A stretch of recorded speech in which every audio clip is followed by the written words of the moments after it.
Wondery Plus subscribers can listen to Crime and Sports early and ad-free right now. Join Wondery Plus in the Wondery app or on Apple Podcasts. Rakuten is the smartest way to save money when you shop because you earn cash back at over 3,500 stores. Fashion, beauty, electronics, home essentials, travel, dining, concert tickets, and more. Your favorite stores like Lowe's, Levi's, and Nike pay Rakuten to send them shoppers. And Rakuten then passes on a part of that payment to its members as cash back.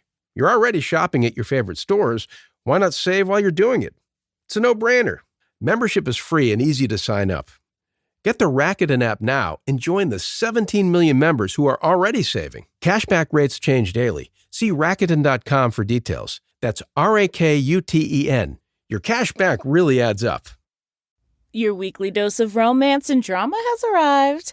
Season 29 of The Bachelor is here, and Grant Ellis, certified hottie and former day trader, is trading his day job on Wall Street for a second chance at everlasting love. New episodes drop every Monday at 8/7 Central, bringing you fresh twists in Grant's journey to find his soulmate. This self-proclaimed mama's boy is all grown up and ready to invest his heart. Will his playful charm win over the house full of hopefuls, or will the competition prove too intense? From heartfelt moments to adrenaline-pumping dates, each week brings new surprises in the mansion. Will Grant find his perfect match or end up with a broken heart? Tune in every Monday at 8/7 Central on ABC and stream on Hulu for new episodes of The Bachelor.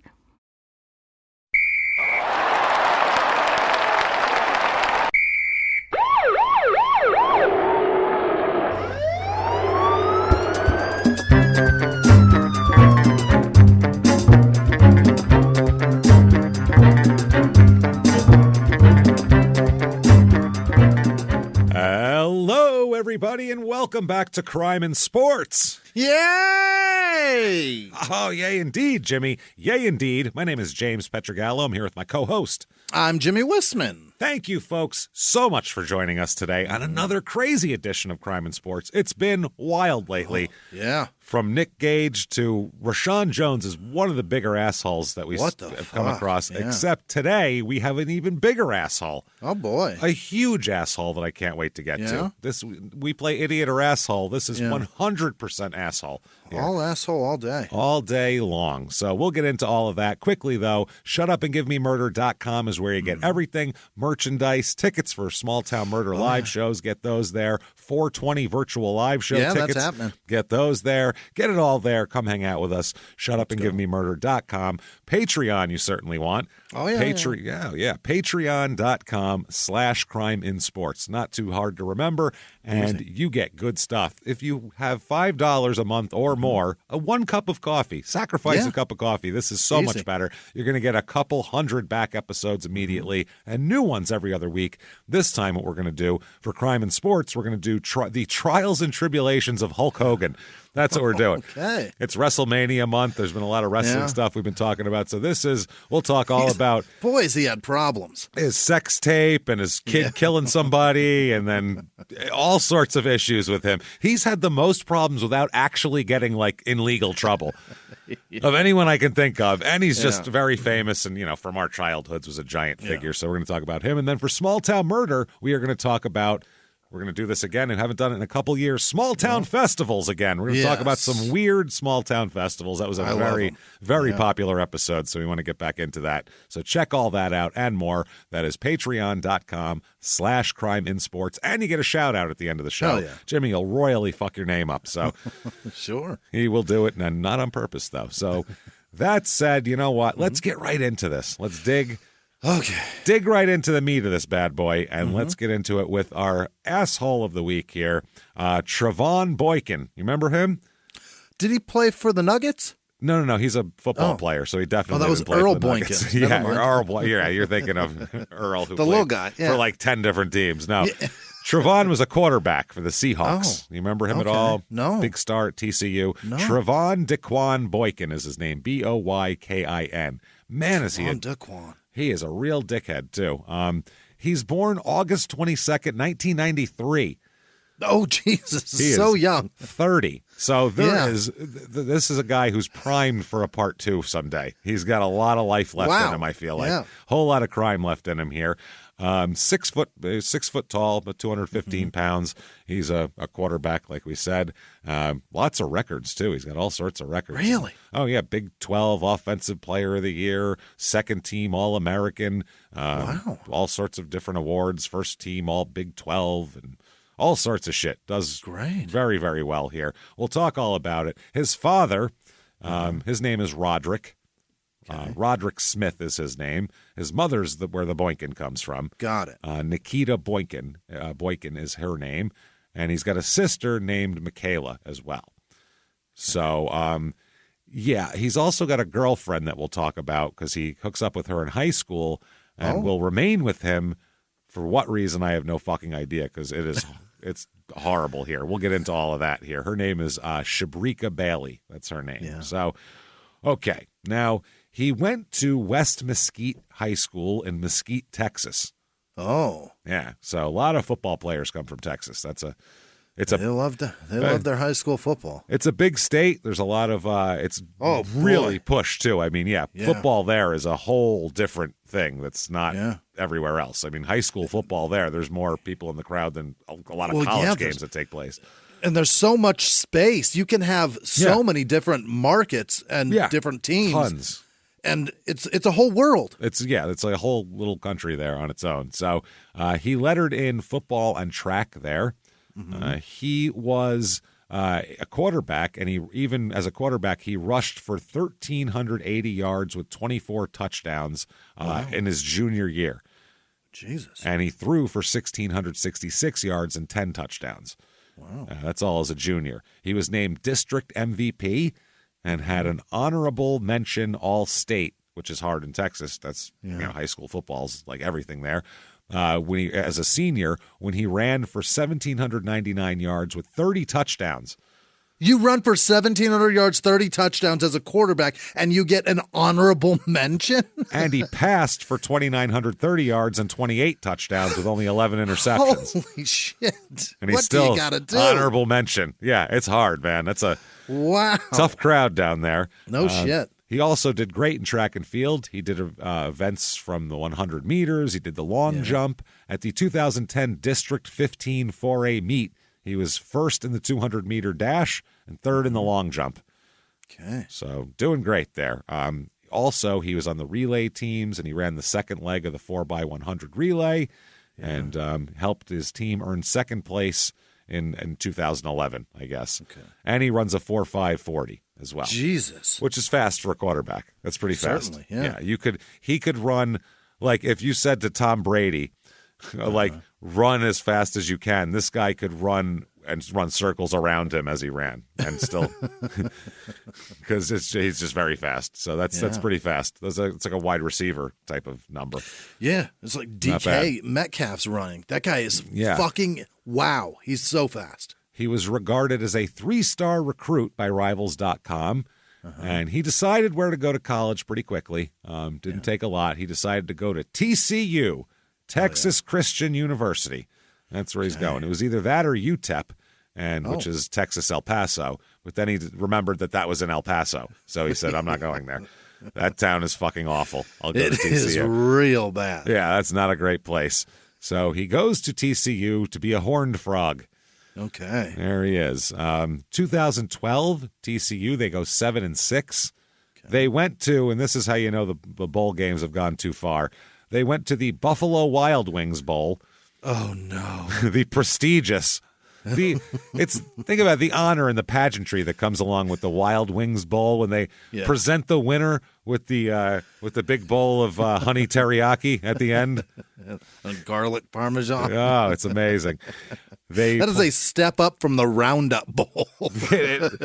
Honestly, the Roundup Bowl is probably better. At least it has something to do with lawn care. There's a field down there. That makes certain sense. I don't know where the hell Buffalo Wild Wings gets off on this shit. Weird. They play Michigan State in that game and lose 17-16. Oh, no. So you not only have the embarrassment of going to the Wild Wings Bowl, you lost the Wild Wings Bowl. We lost the B-dubs. Not great. Yeah, don't want to lose the B-dub. That year, Trevone, as a freshman, as like a real freshman, he threw for 2,054 yards and 15 touchdowns. And had 3 times as many pass completions as the second quarterback, who was a junior. Wow. So, yeah, he took over as the starting quarterback real fucking fast there. Absolutely. That's pretty impressive. I mean, the guy's got a lot of skills, obviously, you would say. So, the next year, that year, yeah, he played in 12 games. So he played in all 12 games. That's wild. He had, 57% completion percentage. He threw for 15 touchdowns and 10 picks. But he's also like 18. So, yeah, how did I never hear of this? How do I not know who he is? I'm surprised you don't, because it's because of the Seahawks connection. Yeah. The Bronco rivalry and all Right. that. So 2013, they go 4-8. Even the Wild Wings Bowl won't have them at that point. You're not going anywhere. You're not going to any fucking bowl. Trevone is now, he has less completions and less attempts than the guy who had less than him the year before.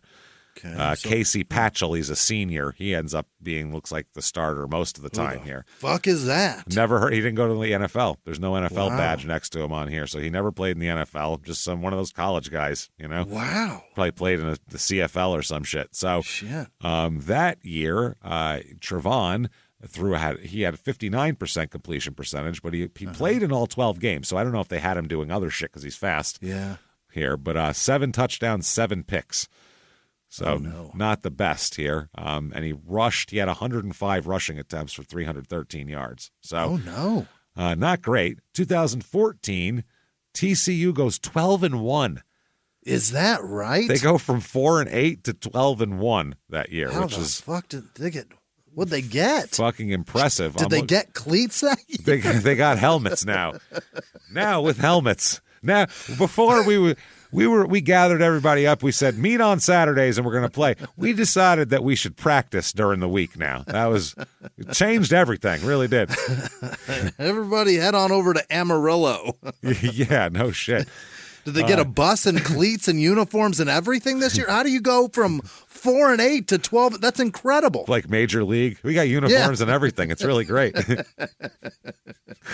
Now, this year, Trevone is the starting quarterback. He has 492 pass attempts, and the other quarterbacks on the team have a combined total of 32 pass attempts. So he is controlling everything. He's the guy. 33 touchdowns this year as well, which is fucking impressive. That's not bad. He has 61% completion percentage, 3,901 yards, 33 touchdowns, 10 picks. What did he discover that he's a right-handed person? What happened? Figured it out. I mean, How do in college, I would assume it would be that way. He might have had a fucking growth spurt for all we know. He might have filled in. Yeah. He might have just figured out how to read a defense. They might have got Different a new quarterback's coach. Yeah. Anything. Yeah. Anything is possible. And I think kids just get it after a couple years, Sure, yeah. I mean, that's just how it is. So January 15th, 2015, he is named the Earl Campbell Tyler Rose Award winner. Get out. Yes, that is for, what is that?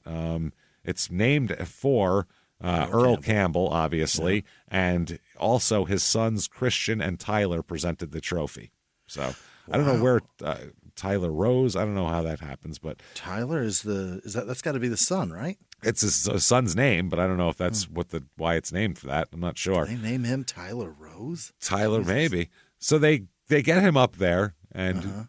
Keep this in mind for later on, by the way. Yeah. You know what? We should really probably do it in their own words here because it is fun. Okay, let's do it in their own words. Why not? It'll be fun later on here. In their own words, quote, "First, I want to thank God. Okay. I could not have done this without him. What an honor to be associated with Earl Campbell and his family. When you think football in Texas, you think Earl Campbell. I'm at a loss for words. This means so much." There you go. That's it. It's at a loss for words. Nothing. Nothing, except I want to thank God. Okay. Yeah. He said, I love Earl Campbell. I love Earl Campbell. Earl Campbell said, "I'm honored to present the award to Trevone Boykin. The votes were close because all these players had an amazing season. We were proud to be able to present the award to Trevone." So there he is now. He's doing great. 2015, he stays in college. After that season, he might have pulled out and got in the draft, but I can't believe it. I guess he wants to cement himself a little more. 2015, they go 11-2. Okay. So better. He's the starter again, obviously. They're not going to bench him after that fucking last season he had. So that year, here, looking that he had almost 65% completion percentage. That's great. 31 touchdowns, 10 picks. So again, very, very good. And he's always running too a lot. He had 9 rushing touchdowns that year as well. Wow. So, he's doing great. Yeah, absolutely, doing very well. October 22nd, 2015, during this season, he had just a beautiful thing here at midfield. I'll show you the picture of it. Oh, boy. Oh, what yeah. What did you do? Little Abby Faber is a little girl and a little disabled girl. And, this was her mother said each day we kept waiting for it to kind of die off, and it just kept going. Each game, a child is selected to be the kid captain as part of a deal with the blank Children's Hospital. The kid captain gets to accompany the captains out to midfield for a coin toss and receives pregame field passes, a jersey, and game tickets for her family. Yeah. So 7-year-old Abby was the kid captain for the TCU game. She was born at 30 weeks. Oh, Jesus. Very early. Anywhere near done. No, that's geez. If you took a cake out 2/3 of the way done, imagine what the inside would be like. That's my God. Not good. She weighed 1 pound 13 ounces. Yeah, that last 10 weeks is when you put on the weight. That's when you put on everything. That's when God. it all comes together. That's when it all comes together. That's when the chips start melting. That's when everything melts. The she's flavors still happen. Almost ingredients in different bowls at that point. Hasn't been put in the pan yet. Yeah, you can still see the swirl of egg in there. Yeah, it's crazy. She spent 105 days in the neonatal intensive care unit, which both my kids were born in, and it's a terrifying fucking place to be. It's the worst. Yeah, it's all your blood pressure is as high as it can be. From the second you get off the elevator, I can't imagine spending 105 fucking days there. That would be horrifying as a parent.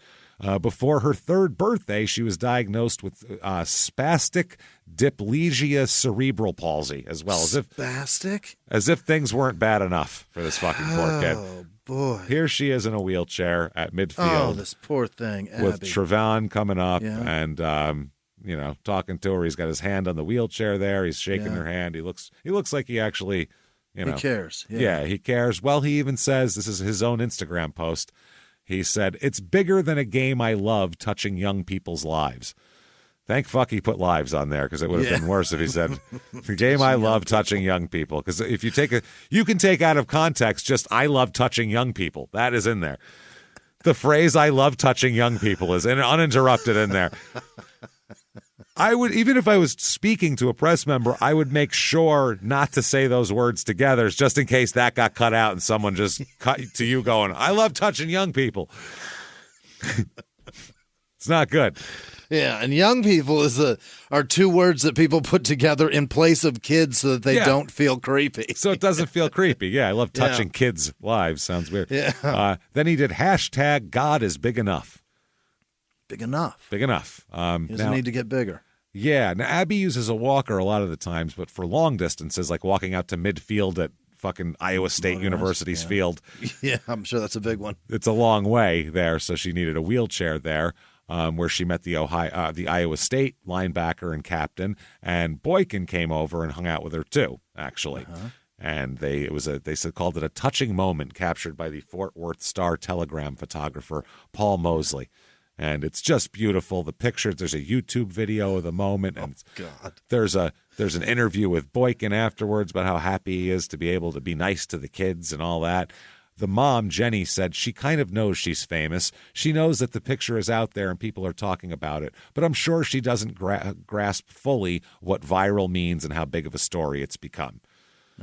So, they set up a You Caring page for Abby, and it had nearly $24,000 in donations. That's great. And all sorts of nice stuff. Jenny said, that's Mom, it touched so many people. It's unbelievable. She said the family planned to use the money on medical expenses. I can't imagine what the fucking medical expenses those people have.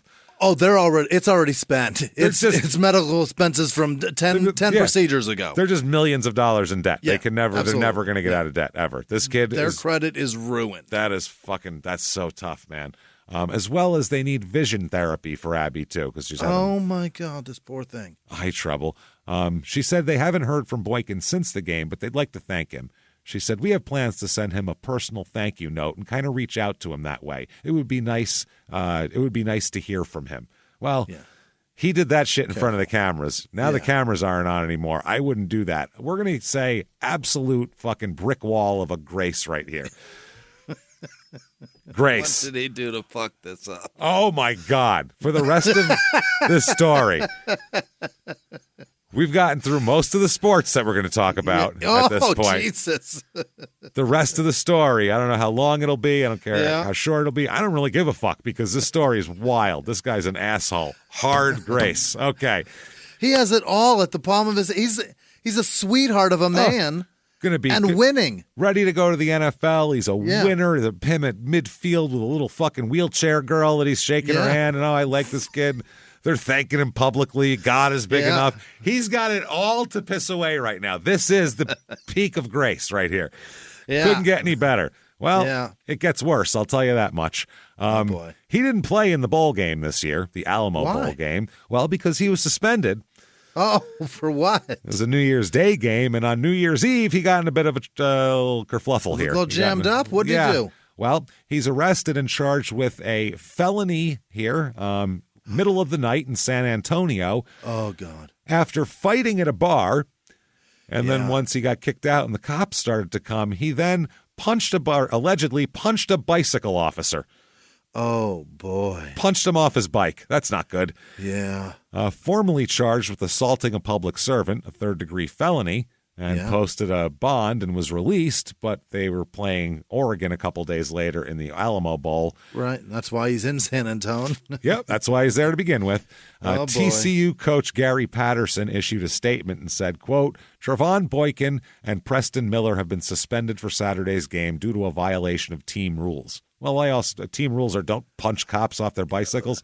Team rules? How about public laws? I was going to say, how about the laws of the fucking land here? Societal norms. Jesus. We are disappointed in their actions and apologize to the TCU Horned Frogs Nation, Valero Alamo Bowl, so they're named after a gas station. Yeah, they are. The Mustang Bowl. That is pathetic. The Chevron Alamo Bowl. And the city of San Antonio. So he was sent home here. What about the police officer? Well, let's find out. Jesus Christ. The San Antonio police chief, William McManus, said that Boykin and some teammates were in an establishment named Pat O'Brien's, which that's going to be trouble right there. What?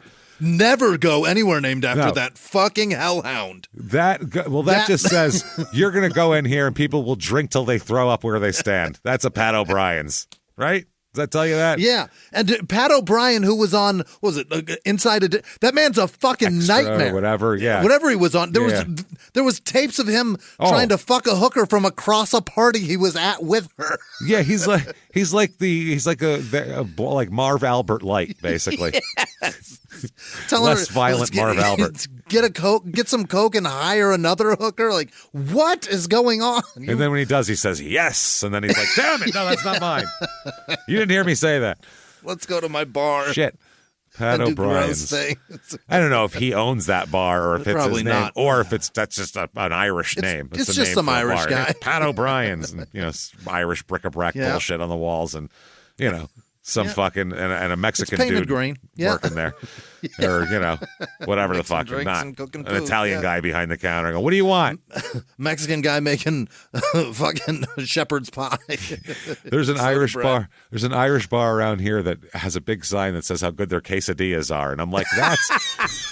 Every time we drive by, me and Sarah crack up fucking laughing, and we're like, oh, got to try those Irish quesadillas. They came from the real genuine islands, the Emerald Isle has given us many gems, one of which is the quesadilla. People survived a potato famine, James, to bring you a quesadilla. Quesadilla. Why would there be a potato famine if there's quesadillas? Quesadillas. Why are you worried about the potatoes when you've got quesadillas? Very into chicken. They love a Monterey Jack on there, too. That's Ireland is famous for their Monterey Jack cheese. Everyone knows that. Everybody knows it. So this was just before 2 a.m. When some people in the bar, because, he's a famous guy who's in the newspaper with leaning down in a wheelchair girl and fucking all his, pumping himself on Instagram and he's famous and all that, people started to recognize him. Sure. As they would. You know what I mean? and they started to trash talk him, fans of the Oh, other shit. team, because Yeah. everybody's there from both sides. So they start trash talking him, and Oregon's a popular team too, especially back then. Yeah. He And there's got- people from Texas there. Yeah, no shit. He got mad at that. Rather than expecting that and leaving, he got mad, and a scuffle happened after that. Wow. In the mix of all of this, bar employees obviously tried to get in the middle. Well, apparently Trevone struck one of them allegedly. Sure. Yeah. So then Boykin and his pals his teammates were removed from the bar, but the fight continued outside. Why not? So here now there's a brawl outside. It's like a Heathcliff cartoon brawl, I'm sure. For sure. It's at this point that San Antonio bicycle police officers arrive. Yeah. They seem like the weakest of the bunch. Well, they have mid-thigh shorts on. Yeah. I'm going to riding do what a you tell me. bicycle. Yeah. They didn't even give you a vehicle with a motor in it. Yeah. You don't have pants on because it might get stuck in your chain. Do you understand? You're wearing a helmet for safety. This is weird. So the cops and the bouncers together tried to stop the fight. Right. Now, there's a bunch of college football players here. These are, top-notch athletes. Yeah. If they want to fight, it's difficult to stop them. You know what I'm saying? Yep. So apparently here they said that the suspect was, quote, meaning Trevone, was, quote, very aggressive and was being held back by the group he was with. Members of his group stated they would get him back to the hotel where they were staying at. Like, we'll get him out of here. Don't worry. Don't worry. They have to. He's the quarterback. This is not the guy that's supposed to be doing this. This is like a free safety who's a kind of a wild card. That's the guy that does this. A weird fullback. Not the quarterback's the guy going, hey, everybody fucking chill out. We got a game on Saturday. Yeah. The leader of the group. Yeah. Ever see Necessary Roughness? Yep. Yeah. Remember Scott Bass? Hey, come on. That's the throwing job of the quarter. Oh, this is my throwing hand. Pow. Uh-oh. So they said that. So after walking away, they started walking away, and as they're walking away, Boykin did a stop. I keep saying Boykin because like it's Earl. Yeah. He did a stop and turn and ran and charged back at the cops. So he that whole tricked his friends into going, I'm cool. The police chief said that he was swinging wildly and struck an officer in the face. Oh boy. Not good. Several officers then took him to the ground, as will happen if you punch a cop. Yeah, they don't like that. That's their job. They get very upset when you punch them cops. It's not. And I'll bet bike cops are super excited whenever one of their friends gets punched because they're like, we get to do wild Finally, shit now. I get to not look like a pussy for 5 seconds. Yeah. I'm going to swing this gyro helmet at somebody. Yell and make fun of me out of a car window now, motherfuckers. Yeah. I'm going to hit you with this vented dildo on my head. When I was a bouncer in Phoenix at Jackson's we had the cops that stood outside because it was in between both major sports venues. Yeah. So, I mean, it was bedlam every fucking night of a game. Drunk people who've been drinking since 1 o'clock in the afternoon, and now it's midnight, and they're still drinking. It's got like bars and like a caged-in patio that felt like a fucking cage match place. It did. It felt like a cage match place. It did. It felt like this is what happens here. Yeah. So that we had one time where it's happened a lot of times, but I remember one particular time there was this real asshole that we had thrown out. And he was really fucking mad about it. And these 2 cops were standing outside, and they don't really do shit unless you do something illegal. They're off duty. Yeah. This guy's yelling at us and we're like, I don't know, dude. And the cop is standing there. This guy just turns. The cop had never said a word to him. This guy turns and just takes a fucking cut at this cop, dude. Just takes a swing at him. Missed him by like 6 inches. He was like 6 inches short. Within half a second, this dude's partner had tackled his legs from behind while this guy tackled him so his legs were pinned behind him, and he just like smashed his back of his head on the sidewalk. Goal line stand. And he had his fucking forearm in his throat. And he was like, and I was like, oh, wow, that was a dumb move, huh, you stupid fuck. Because it took us 10 minutes to get him out of the bar because he was such an asshole. And you don't get to do that. No, I was like, that looks like it hurts, huh? Oh, that's bad. No, we don't. That's how I got fired. I choked a minor league baseball player. He took a swing at our manager, and I fucking choked him, and I got fired for it. He sued them for like $150,000. Really? Yeah, I choked the fuck out of him. He deserved it. He deserved, dude. The manager's like a little guy, and he took a swing at him. He's like a little 50-year-old guy, weighed 130 pounds because he got cut off. It's fascinating how many bar owners and bar managers are that size. They're just little guys. They're just running a restaurant, man. That's it. It's what it is. He's not just trying to fight. He's ordering like liquor and food products and shit. That's his job. It's not fighting. So I'm not fighting over Jaeger bombs. Get the fuck out of here. That guy got it bad too. My friend who was a fucking football player absolutely demolished him. I was like, oh my God, that was a dumb move, man. The choking was the part that was the least hurtful thing. I was the smallest guy there. You know what I mean? It is fascinating what alcohol will make a person do in public. It's He's going, so don't bad. you know who I am? And we're like, no. We found he was like a AA player for the Diamondbacks. Like, who the fuck are you? We don't know you. A guy who's about to earn $150,000 with his chin tonight. Yeah, that's who he is. I hope so, because I don't think he ever made it to the majors. So that's probably not. Hope he saved his fucking money. He was hip-hop's biggest mogul, the man who redefined fame, fortune, and the music industry. The first male rapper to be honored on the Hollywood Walk of Fame, Sean Diddy Combs. Diddy built an empire and lived a life most people only dream about. Everybody know ain't no party like a Diddy party, so. Yeah, that's what's up. But just as quickly as his empire rose, it came crashing down. Today I'm announcing the unsealing of a 3-count indictment, charging Sean Combs with racketeering conspiracy, sex trafficking, interstate transportation for prostitution. I was up. I hit rock bottom, but I made no excuses. I'm disgusted. I'm so sorry. Until you're wearing an orange jumpsuit, it's not real. Now it's real. From his meteoric rise to his shocking fall from grace, from law and crime, this is the rise and fall of Diddy. Listen to the rise and fall of Diddy exclusively with Wondery Plus. Behind the closed doors of government offices and military compounds, there are hidden stories and buried secrets from the darkest corners of history. From covert experiments pushing the boundaries of science to operations so secretive they were barely whispered about.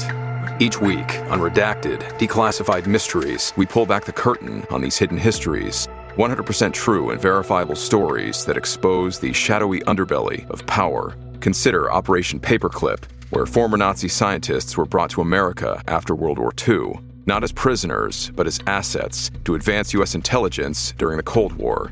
These aren't just old conspiracy theories. They're thoroughly investigated accounts that reveal the uncomfortable truths still shaping our world today. The stories are real.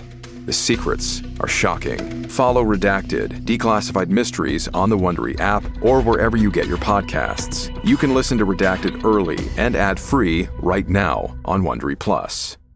So, he attacked the cop, and the officers they held him. He was still fighting. They had to threaten to tase him to get him to fucking stop fighting. Oh, boy. They had to hold a taser on him. He was charged with assaulting a police officer, resisting arrest, public intoxication, all that stuff. Oh, yeah, the good ones. He was swinging so wildly, the chief said, we don't know if he was swinging at the officer or somebody behind him. We have he was just that drunk and crazy. Throwing a punch, yeah. They said in any event, the officer was struck in the face and suffered injuries. Yeah, because there's a soon-to-be professional athlete punching him. Swollen face, bruises, and abrasions, and they photographed the officer's injuries, and he was treated by medical personnel. And they also said this is the police chief. Sir, clearly this was not an appropriate way to act. I would say so, yeah. Probably not. He was heckled, and he responded to it. Oh, boy. Yeah, that was pretty fucking dumb. The department ordered the cameras to record interactions with the public, so they said the bike officers do not have body cams yet, though, as of yet. So they said the Pat O'Brien's told ESPN that the security footage had already been turned over to police because they were like, please don't let TMZ scoop us on this, please, for Christ's sake. Ladies' night is Wednesday. Try the potato skins. Try the potato skins.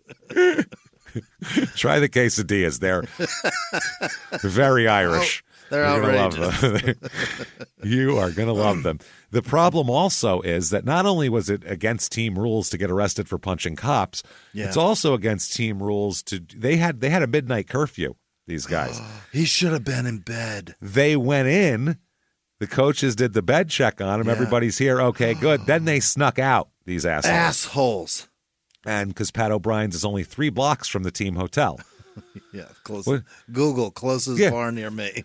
Which, if I'm a coach for that team, I'm doing a sweep of the bars at 2 a.m. just to make sure my players aren't there. I'm doing sweeps of the bedrooms every 20 minutes for 3 hours. That's it. We're going to see. Until bar close. These you got a bowl game. You know what I mean? Dude, what are you doing? You have 3 more days, and then you can do whatever the fuck you want for the rest of your life. 3 days. Keep it together. You're literally a senior. Yeah. Go and this bowl game, rest your entire life on it. Hit the mini bar, punch your roommate. No one will care know the difference. Yeah. Who fucking cares? Put some shaving cream in his hand and tickle his nose. Fuck hilarious. you. Stop it. Hand in some warm water. Oh boy, just punch a the cop. joy. Are you out of your fucking mind? Running back on the team, Aaron Green, and one of Boykin's closest friends, called the incident extremely heartbreaking. Heartbreaking? No, it's not. If he punched the wheelchair kid, that would have been heartbreaking. That's heartbreaking. This is this is just dumb. Illegal. This is just dumb and illegal. He says he still has the support of the teammates, though. He said, quote, "He's still my brother. He's still our brother. We love him. We hope everything works out. I'm hurting from it. I won't lie. This is a kid with an extremely bright future, probably one of the best football players I've ever played with. He's a good person, too. You just hate to see that happen. I pray everything works out, and he has another opportunity to get out and do what he's great at." Yeah, well, Oregon's about to run you the fuck over. Yes, yeah, you don't have a quarterback here. They said they're leaning on starting senior quarterback Bram Kohlhausen over, how'd he do? over red shirt freshman Sawyer Foster, off a guy who hasn't even played this year. He's a red shirt. Someone that doesn't even know what a playbook is. Holy shit. He said, you're always going to be disappointed when this is with the coach here. You're always going to be disappointed when things like that happen to any of them. They didn't happen to them. No. It's disappointing when people on the team that you count on do dumb shit. Now they can't be counted on. That's what that should have said. I'll fix it for you. I don't feel bad for him. Yeah. I feel bad for that cop that had to take a punch. You hate to see that happen to anyone at any age. At a young age, you make mistakes, and sometimes you pay a pretty big price. You hate to see that happen. Naturally, it's disappointing. You hate to see it. You hate to see that they did that to him. Forced him to punch a cop. Forced him. The fucking teammates had him away from the situation, said, we're good. Yeah. He wasn't going to get arrested. Everything was fine, and he forced the fucking hand. He wanted to go to jail that night. He might as well have screamed, "I'm going to jail," as he came in swinging. Fuck my life. Fuck it all. I hate everybody. The one coach said that he thinks the arrest was way out of character for Boykin. The Boykin he knows, at least. Yeah. No, this sets the character. We'll find out. Certainly. He said, Trevone means a lot to me and my family. He's a great kid and we love him dearly.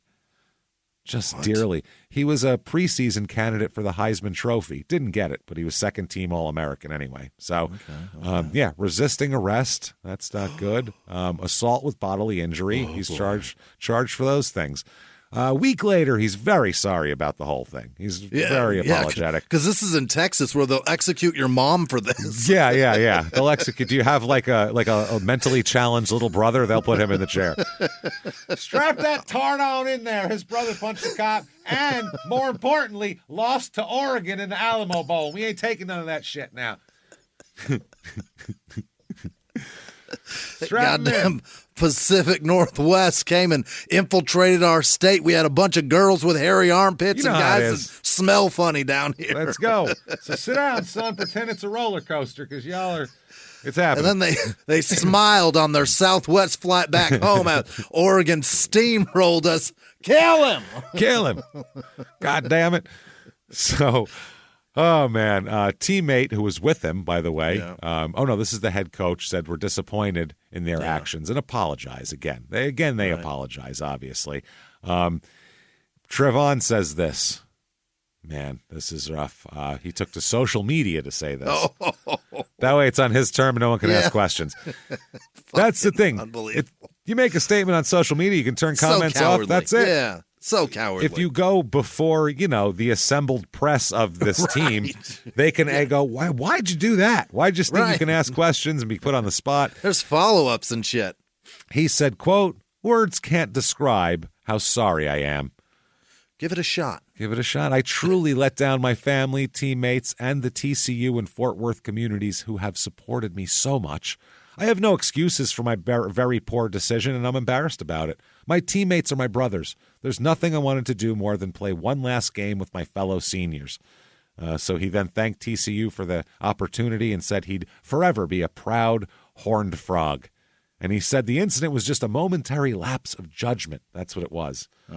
He said, I hope others can learn from my mistake. I can assure you that I have, because it took away the incredible honor and privilege it was to wear a TCU jersey.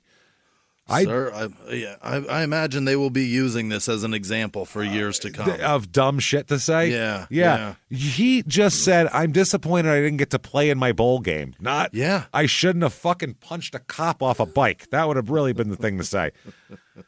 That was dumb of me. Shouldn't have done that. He could have, dude.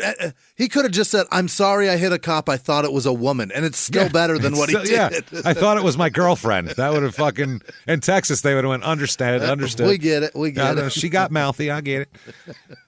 Now the thing is, going into this, he's a prospect. He's not going to be a first-round draft pick, but someone's going to take him in the 3rd or 4th round. Then you punch a cop 3 days before a bowl game. You don't look so reliable anymore. No. And when the details come out, you don't look like a leader. You look like an idiot. So he goes to the combine, though, 4.77 yard dash at the combine. He runs the 40, which is way slower than a 4.5. That is a big difference. That's sackable. That is, that's rough. I mean, it can still move, but that's like that's a tight end speed nowadays. 32-inch vertical leap. So I mean, not bad, but he's not exactly the greatest athlete who's ever lived here. He's better than us, but not for sure. Yeah, not better than Michael Vick. If I could do that, I'd be very proud of myself. But... Oh fuck yeah! So the draft comes up, and he goes undrafted in 2016. Oh, God damn it! Nobody drafts him. Which sometimes for a guy who's on the bubble of being drafted, like if there was 2 more rounds, they would have been drafted. This can actually be better for them. Sure. It can be better because now you can pick your situation, because there's a lot of teams too that want to draft a guy like this, but they don't think he'll be drafted, so there's no reason to draft him. So they just think why take the pick? Pick him up in free. We'll take a DB, let him come do a tryout, and maybe we'll get him as a walk-on. And it happens all the time. That's a big deal. A lot of guys that are undrafted go, he made the team undrafted. It's like they had him on the board and they wanted to draft him. They just thought they could get him cheaper this way. That's all it is. They know he's worthless. Yeah, they can get $50,000 less. That's the way they did that, to save $50,000. So he ends up being signed, though, April 30th, 2016. He signs a deal as an undrafted free agent with the Seattle Seahawks. Right after the draft, too. That's when it happens. The 2 days after. As soon as the last pick is taken, those free agents' phones start lighting the fuck up. Did they run him as a quarterback? That's what they're going to do. Yeah, so he's backing up Russ, huh? Yeah, well, he's too fucking slow to do anything else. 4.7, unless he's going to be a left tackle, he's too slow to play anywhere else on the field, really, honestly, nowadays. 3 other guys from TCU signed free agent deals, too. And he said via social media, I'm happy and blessed for the opportunity. Oh, boy. Proud to be an at Seahawk, whatever. So there you go. They said that they were unclear, and originally the media was saying it was unclear how the Seahawks were going to use him, really. Yeah. They said he was a good quarterback, but there's been talk of converting him to wide receiver in the NFL, considering he used to run a 4.5 40, but now he's running a 4.77 40. That's not good. Yeah. That's not great. That either means that original number was a little inflated by the school, or he was so fucking lazy between the end of the season and the combine that he didn't do those pre-draft workouts that everybody does to get your numbers slowed up. Him down. He just showed up and said, I don't care. That's one or the other.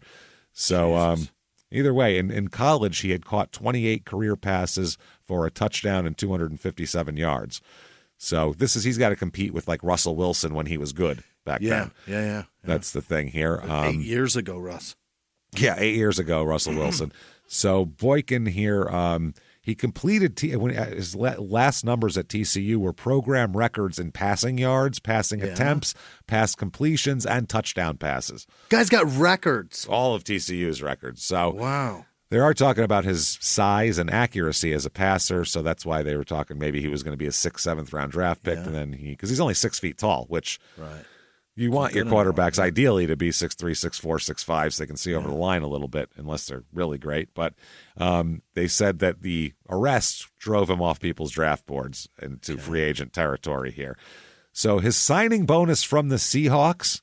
Yeah. This is why they do an undrafted free agent. $15,000. Wow. That's it. Can't even buy a used car. Yeah. That's a after down taxes. Payment. Yeah, no. You got a down payment on a car and the first and last month's rent. That's it. Done. So he's June 30th, 2016. He has to go to court for his, dumb shit on New Year's Eve, and he makes a plea. He pleads no contest to the charges and is sentenced to, you, sir, may fuck off 1 year of probation. He won't even be in Texas, so that's easy. That's easy, and he must attend alcohol awareness and anger management classes as part of the terms. He has to pay a $1,500 fine, submit an apology letter to the officer he punched, have his publicist do that, have the Seahawks publicist do that. Yeah, I already posted it on Instagram. Can I go now? Is that cool? Yeah, done. We good? And also pay $237 in court costs. So that $1,500 fine's 10% of his signing bonus, though. Sure in the fuck is. Yeah, that's a big deal. Yep. So he also has to serve 80 hours of community service. Okay. There you go. So, he was facing potentially a charge of assaulting a public servant, which is a felony. That's why they made a plea with him, so it's now a misdemeanor. Yeah. And that's that. So 2016 Seattle Seahawks are 10-5-1. Oh. They won the NFC West. They beat the Lions 26-6 in the wild card game, and then lost to Atlanta 36-20 in the divisional game.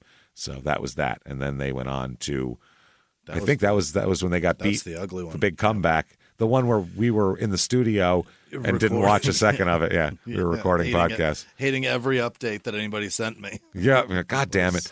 Fuck that game. So he opened the preseason as the Seahawks' main backup quarterback behind Russell Wilson. Wow, he was number 2, huh? Yeah, they had also signed another undrafted free agent quarterback named Jake Heaps, another rookie, but they're going to put Boykin there. Yeah. In Boykin's first preseason game against the Chiefs, he completed 16 of 26 passes for 188 yards and a touchdown. Not bad. Which is good. He also led an 88-yard game-winning drive that capped off with a 37-yard touchdown pass as time expired. Wow. That's fun. Yeah. That's what you want out of a rookie. That's promising as fuck. Yeah. So they ended up waiving the other guy, Heaps. Heaps, yeah. And Boykin's the lone backup on the roster. It is. How about that? They have 2 quarterbacks on their active roster, and it's Russell Wilson and him. Fuck. So that's pretty wild. This is that. We know this team because they were in Super Bowls and everything like that. I don't think they made the Super Bowl after this, though. No, they didn't. They didn't. They were done after this. This is when things started to go downhill for the Seahawks here. They started getting rid of like Cam Chancellor and those kind of guys. And what was his name? The other guy. The receiver? No, the safety. The other guy that they got. Browner. They ended up. Yeah. He went somewhere else, and they started. Bobby Wagner? He wasn't the same anymore. Yeah, I think so. Golden Tate left. Everybody left. Yeah, Bobby Wagner was still there this year. Was he? Yeah, he was still there, played in all 16 games this year. So there's that. And, but a lot of the other guys started to leave and wasn't quite the same team anymore. Yeah. So September 17th, 2016, remember Abby Faber? Little Abby Faber? The girl from the wheelchair. She's back. Really? She is now back again. I guess Boykin and her, they had a FaceTime session that the media publicized. Couldn't just do it in private. Yeah. So, they said that the Iowa native was in Texas with her family for Iowa State's Saturday showdown with TCU, and he came and they said that TCU's been so nice to them because they went to an Iowa game. That's how Iowa State. That's how this started. Oh, she was an Iowa State fan, and then she became a TCU fan because of Boykin. So, her dad, Steve, said it's just been unbelievable. They've adopted us. It's crazy. So there you go. So they have talking about Trevone here, and she was flown to a TCU game last season on a private jet paid for by a donor as well. What? Yep, she was wearing a Boykin jersey and was put on the video board, and people started liking her. And they Abby this kid. flew private? Private. I've never flown private, but Abby has. That's amazing. Jesus Christ. So, they got on FaceTime, and he says, they said, she said, "Where are you right now?" And he said, "I'm way top left of the map," meaning Seattle. Yeah. So, they said, "That's great." Abby talked. They said she's normally shy, but for her, it's out of the ordinary for her to talk so much. Yeah. They've raised $40,000 for her. Wow. They said he's been, ever since his attention came, it's been a lifesaver for them. Yeah, they said they this all this money. Private plane. No, that was TCU donor. Oh, so it was donated by a donor. The $40,000 wasn't spent on that? No, it's the plane. That trip probably cost $40,000. That's $50,000. I guarantee it's a $50,000 flight. They could have flown Southwest and just got that for medical bills, but yeah. Steve said Abby's doing well. Obviously, she's got some issues, but nothing major, nothing life-threatening. Okay. So that's good here. Trevone here, threw his first regular season NFL touchdown pass to Doug Baldwin on September. Yeah. I remember him, September 25th, 2016 against the 49ers in the fourth quarter. Wow. He came in midway through the third quarter after Russell Wilson had an MCL sprain. Okay. And they were ahead by like 20 points anyway. Yeah. They won the game 37-18 or some shit. Jesus. But in 2016 altogether, he is in 5 games, only 18 pass attempts, but he completes 13 of them for 1 touchdown and 1 pick. Not bad. Not bad. He does make, though, in 2016, a grand total of $1,635,000. He's a millionaire. Not doing bad. Yeah, he's doing all right. Well, I mean, minus taxes and fucking agent fees and all that shit. I'm sure he's doing something dumb with his money, too. Yeah, he's broke. Judging by later on here. Now, March 27th, 2017, off season. Yeah. Okay. He's arrested this day. Okay. Here. Early Monday morning in Dallas. That's good. Oh, boy. On charges of misdemeanor marijuana possession and public intoxication after a car in which he was a passenger struck pedestrians and then ran into a nightclub. Oh, my God. Very out of control. What is he doing? Why would you go to Texas? I don't know what's happening over here. It's like Ybor City all over again, man. That's where he's from. He's going home, which we always say, don't go home. Stop going home. Terrible You've made idea. money. Stay in Seattle. Stay there. This injured 8 people, sending 7 to the hospital. Just ran down the street? Yep, it was 2:10 a.m. Oh, God. And Shabrika Bailey, his girlfriend, who's 25 at the time, backed up at a high rate of speed. She did this in reverse. Oh, my God. Striking pedestrians on a sidewalk, and then a wall of the Sidebar, which is a bar in Dallas. Yeah. I've been there. She's lucky she fucking didn't kill somebody. Yeah, the impact of the car with the building caused bottles of alcohol and an ice cooler to fall inside the Sidebar, hitting and injuring the bartender. Oh, my God. And surprising the shit out of him, I'm sure. That was her. That would have been...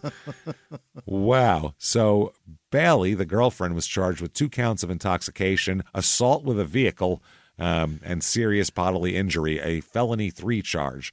Boykin was held on a $500 bond because he is on probation stemming from the other incident.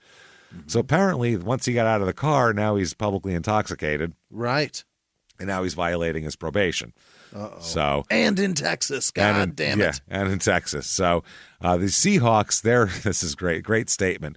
We were aware of the situation involving Trevone Boykin. We are still gathering information and are disappointed. Wanted to throw in there, we're disappointed at him. Yeah, and looking into signing a backup quarterback from another team. From somebody else. Now, 11 days later. Oh, my God. April 6th, 2017, he's arrested again. Again. For what? Well, let's see here. I guess this arrest stemmed from a motion to revoke his probation from a 2015 incident after he was arrested. We knew about that. And then he got, because he had weed when they came to. So weed and public intoxication. Yeah. On the last time. Here, they said that after all this, I guess this is another violation of that. So they arrested him for that. Yeah. So he was arrested for the other things. Then they went, oh, you're violating your probation too. we'll arrest you for that. So he's a fucking idiot. So yeah. He enters the 2017 preseason. He's competing with Austin Davis to be the backup quarterback here. Oh, Jesus. To Wilson. He started the preseason well, but in his final 2 preseason games, he threw 4 picks while Davis threw no picks. So, threw 4. In how many games? 2. 2. Oh, Jesus. So this is when he gets a little break here in July of 2017. One of the cases here is going to close in Texas. They said that I don't know which one this is. They said there's no finding of guilt. They said he's done with us, is what the county court person said. So I guess those original charges, they're dropping those as probation. I don't know what's going on or why they're doing that. Maybe because he's playing football. That's the only reason I can think here. So they said, yeah, he was arrested and all that. And records show a hearing for his case was to be last week, but is now rescheduled because now he's still got to deal with the weed charges. Yeah. So there's that. Pete Carroll said, I don't have any other information than what we've had, so I know nothing more. We'll have to wait and see about that. Mm-hmm. That must have been a wild ride in that car that night. So, I can't imagine. September 2nd, 2017, end of preseason, he is waived. Done, officially losing his job and is signed to the practice squad the next day. Thanks a lot. Sharika? God damn it. Shabrina? She got me fired. Damn it, what is her name? She got me fired. Should have gone home. Should have got home. Should have been in Seattle. Instead of here. Yeah, we'll talk about her because she definitely comes up again quite a bit here. So, God damn it. He also signed a reserve future contract with the Seahawks on January 2nd, 2018. I don't know what that means. He made $122,400 for 2017. Okay. So not great for what he's used to here. March 21st, 2018, there's been an issue here that's going on. We'll tell you the details in a second, but he is going to be arrested for a slew of things, including tampering with a witness, aggravated assault in a family/house with a weapon, and aggravated assault causing serious bodily injury. What has happened? The next day, the Seahawks release him after this. His girlfriend is accusing him of domestic violence. Yeah. And we will find out. It is holy shit here. Shabrika Bailey said that Boykin broke her jaw during an altercation in a suburb of Dallas. The police, she told the station here that they were investigating the allegations. That's right. They told the news. Okay. So Shabrika says she's been in a relationship with Boykin since their high school days. She was at his home in Mansfield on Tuesday night when they began to argue over a text message he wanted to see on her phone. Oh, he's doing that thing. She says she refused to unlock the phone. Yeah. Well, that's not good. This is all back and forth. Yeah, this is weird behavior. Oh, boy. Quote, so he goes into a choke, she says. Not like he's having a seizure. He choked her. No. He's choking her. No, he's not just not doing well at the end of the game. He's assaulting a woman. Didn't just throw 4 picks in the living room. Yeah, he threw 4 picks. I said, if you can throw the phone past me, you can have it. And he couldn't. So I remember him choking me, and I'm trying to calm him down, and I just couldn't. And I blacked out. I just couldn't calm him down at all. No, but you tapped. You were out. You were out. He choked you into unconsciousness. That's fucking insane. God. The pressure was just hard. The pressure got to where I just remember collapsing completely, and I just woke up in a puddle of blood on the kitchen floor. My whole right side was full of blood on the kitchen floor. He then said, after that, he dragged her to the bathtub. Oh, my word. A bloody, beaten fucking pulp of a woman Broken to the bathtub. jaw, knocked out woman. Stripped off her clothes and tried to clean her up. Oh, Jesus. Because she's full of blood and everything. Yeah. Hours later, he drove her to the Dallas Regional Medical Center in Mesquite, but when the hospital staff separated the couple and began asking them questions, then Boykin fled from the hospital and didn't return. Yeah, right, because he's in a lot of trouble. She suffered a broken jaw on both her left and right sides. Wow. He fucking beat this woman savagely.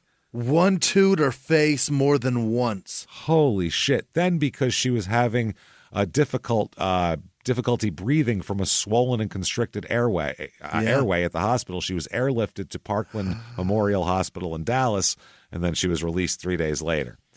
He's lucky he didn't kill this woman. Oh, he's very lucky he didn't kill her. He choked her into unconsciousness and beat her to a fucking bloody pulp. Pummeled her face to broken jaw. Holy shit. She said, I've never seen that much blood. I thought I was bleeding from somewhere else because it was so much blood. Jesus. She was like, holy, where the fuck is this coming from? So detectives arrived at her home on the next morning to conduct an initial interview. One detective spoke with Shabrika inside the home, while a second one interviewed her brother in the front yard. After an hour at the home, they confirmed that Boykin was now under investigation. Oh, boy. He denied all the allegations in a statement released. He called the allegations false and said that he wasn't involved in a physical fight. Listen to what the fuck he said, and I'm going to show you a fucking picture of her after this, okay? Oh, my God, I'm so scared. He said, quote, "This woman has lied about me, and it has cost me my job. I understand the Seahawks' decision to release me. The organization, or the story that was reported, casts a bad light on the organization and me." Want to see a photo of this liar in the hospital? Yes. Oh, what a lying ass. Look at her. Look at her lying. Oh, my God. Her jaw is so swollen. It's fucking, she looks like fucking Jerry Lewis before he died. Yeah. Her fucking face is enormous. Looks like she stuck her head in a wasp nest. Wow. Her whole fucking face is swelled up. Her lips they're not flush with each other. One is over because she's fucking broken. Her eyes are, she looks, Why she's got would a she neck do brace that to on. herself? What a liar. Making shit up. Wow. His agent said, Drew Pittman said, the allegations are false. Hair turning silver as he said it, Drew Pittman. Drew Pittman's a cunt. Let's just say that. You How pussy. can you say that, Drew? You pussy can't even drop a fucking client who doesn't even have a fucking job. And beats women to a horrific position. I'm going to stick with him. Unfucking believable, man. Who does he rep today? What an asshole. He's a dickhead, yeah. Anybody who is a client of him, he might have been one of those fucking scammy. Yeah, have some like fucking balls, Drew, and stand up for yourself. Jesus, the pictures, if you see pictures of that, you go, well, fuck you then. No. I'm not repping you. No. How dare you? You can suck a dick, my friend. In the 1980s, a rosé swept the country. Hey, Mike, I really like this White Zinfandel. Well, good. Now put it down. I'm going to try another one. White Zin became America's top-selling wine. But most don't know that this sweet drink has a sour history. What began in 1986 with counterfeit bottles. A big fraud, a multi-million-dollar fraud. Sent investigators chasing one of the most powerful families in the business, the Licciardis. But the closer the feds got to them, the more dangerous things became. It's a story of deceit. At the time, I was paranoid. Threats. You touch my kids, I will kill you. And murder. With a .22 caliber bullet to the head. What started with a scheme to mislabel wine spilled into a blood-soaked battle for succession. Welcome to Bloodvines. You can binge listen to Bloodvines exclusively and ad-free on Wondery Plus. Join Wondery Plus in the Wondery app, Apple Podcasts, or Spotify. In the 1980s, a rosé swept the country. Hey, Mike, I really like this White Zinfandel. Well, good. Now put it down. I'm going to try another one. White Zin became America's top-selling wine. But most don't know that this sweet drink has a sour history. What began in 1986 with counterfeit bottles. A big fraud, a multi-million-dollar fraud. Sent investigators chasing one of the most powerful families in the business, the Licciardis. But the closer the feds got to them, the more dangerous things became. It's a story of deceit. At the time, I was paranoid. Threats. You touch my kids, I will kill you. And murder. With a .22 caliber bullet to the head.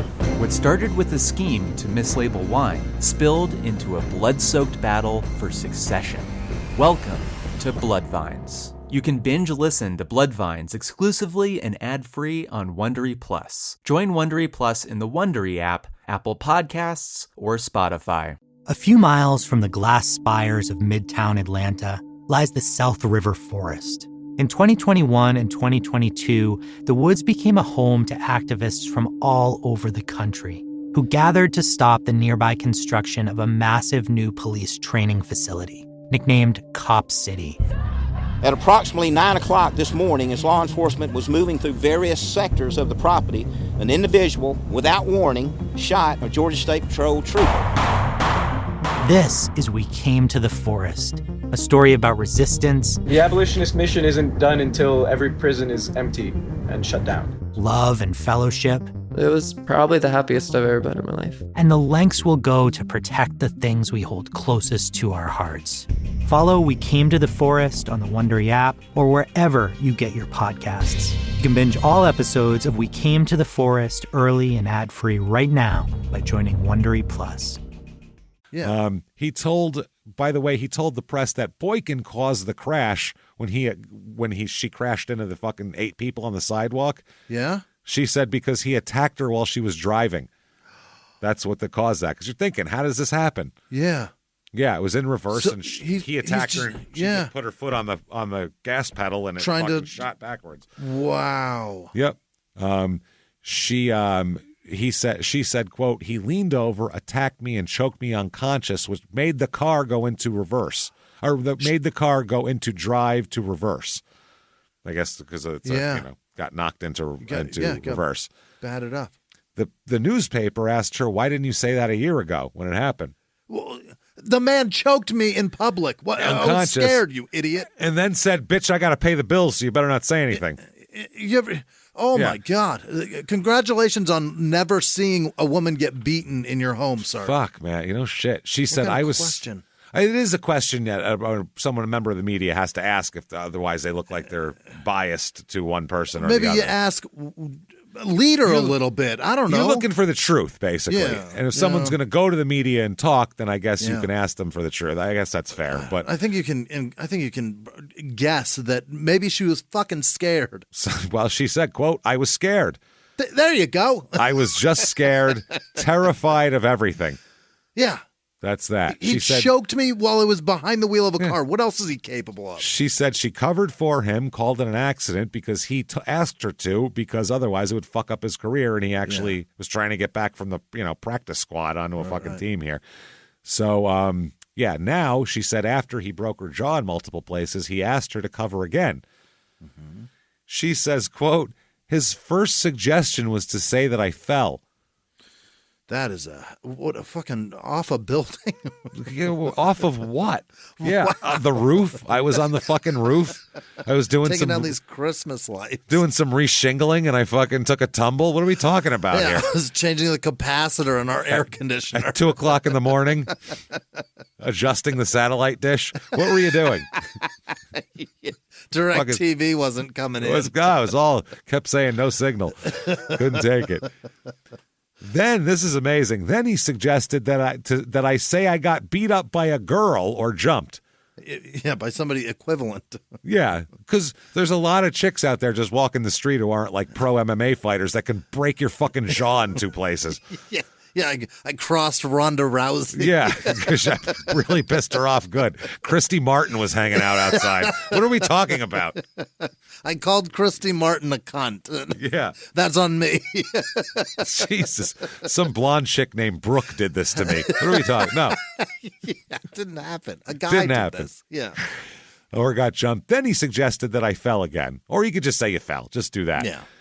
She also, by the way, provided an exchange of text messages that she says proves Boykin asked her to tell people her broken jaw was an accident. She was showing off the text. That's the problem now. There's receipts for a lot of this shit. Yeah, it's not good. Not good. She said, quote, he's saying basically since we've already been in a case, we don't need nothing else, because they had that other thing. Right. And of course, his football career is on the line. That's his main goal. Just my football career is on the line. So now she said and also said to the press and in a criminal complaint here that she's not willing to protect Boykin. She says, quote, just because how he's leading about the situation, it's just not cool. Like we've been way better than that. Yes, I know I'm probably just dumb and shouldn't have did it the first time, but this time you could have killed me like completely. That's what she said in the text message. Yeah. She said it just can't keep going on. He just can't get away with this, she says to the press. This is serious. This is domestic violence. You can't keep doing this. It's not cool. That's such an understatement. To beat a person nearly to death and then go, that's not cool, man. Like drinking the last of the orange juice and putting the container back in the fridge. That's not cool. Uncool. Putting the milk back in with less than a bowl of cereal's worth in it. That's uncool. Very uncool. This is uncool is a step below not replacing the toilet paper roll. Yeah, like not cool. That's more than uncool. You didn't take the garbage out. Not cool. Right. This is fucking leaving me stranded on the toilet with shitty cheeks is way less cool than this. You ate that piece of cake I was saving. Calling that uncool is like that's an understatement. It's not cool. He broke your jaw twice and choked you nearly to death. At once. All in the same sitting, babe. And then drug you, stripped you down, and tried to clean you off and tell you to lie. Tried to fix it. Yeah. Put some scotch tape on her jaw and said, tell him a girl did this. Okay. Tell him Ronda Rousey is out of control. She's super pissed. She's just walking around upset right now. We don't know what to do with her. She said, you can't keep doing this. It's not cool to constantly, make me the victim and you get away with it. Something has to happen because right now he's just consistent with it. Like he can get away with it and nobody ever knows. That's what she said. So, wow. The press reached out to Boykin's agent, Drew Pittman. I'll say his name again because he's an asshole. This asshole.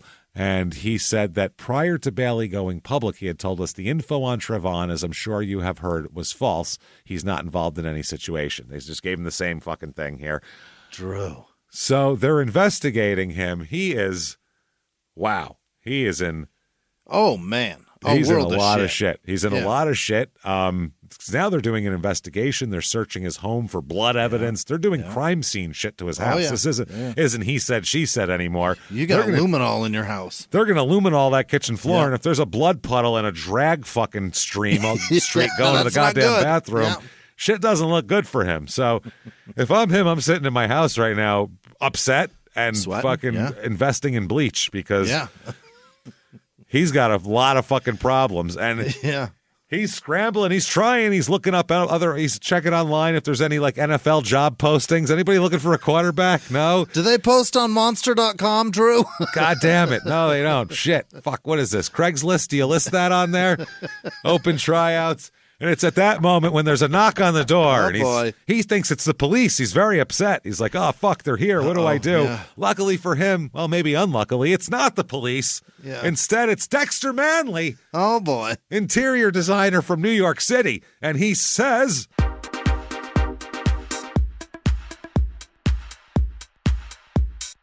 How is it you've come to arrive here? Seriously. Oh, my God. You were bent down on bended knee with just a sweet little thing with what did she have? Palsy or something? I don't know. So many things. One of those RR diseases I don't know anything about. I don't know much about that kind of stuff. Wheelchair disease. Yeah. Yeah, I like pretty things. It doesn't matter. But still, what is your deal, man? I'm looking at you you sir are white trash. I'm sorry. You're just white trash. Indeed. That's what it is. Yeah. You're not white, but you're certainly white trash. And then, I came all the way here. Your place is a mess, by the way. Let me in. No. Vince, no. Let me in there. He's ready. He's ready. Let me put the overalls through the mail slot. Just put him of his life. He's ready. He's ask him if. Vince, stop. Seriously, this is not up time for you. Don't listen to him, okay? Just don't listen to him. Ask him if he likes poop. Let me in. Did he poop on her? I need to know. Tell him I'm whacking it right here.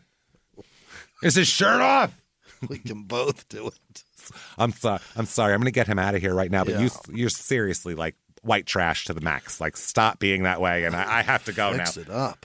Poof! In a cloud of boas and feathers and 1099s. They're both gone. You can't even redecorate this. Can't even redecorate it. No. They're the best team to me. I love those Truly.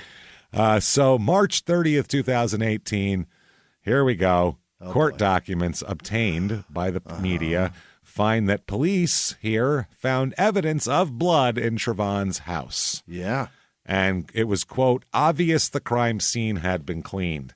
Oh, there's swirl marks. Yep. If you listen to Small Town Murder, this comes Gross. up. Quite often, someone takes a towel and a bunch of bleach and swirls it all up, and they spray luminol, and everything else is normal. And then there's this bright fucking swirl spot where someone obviously cleaned up blood.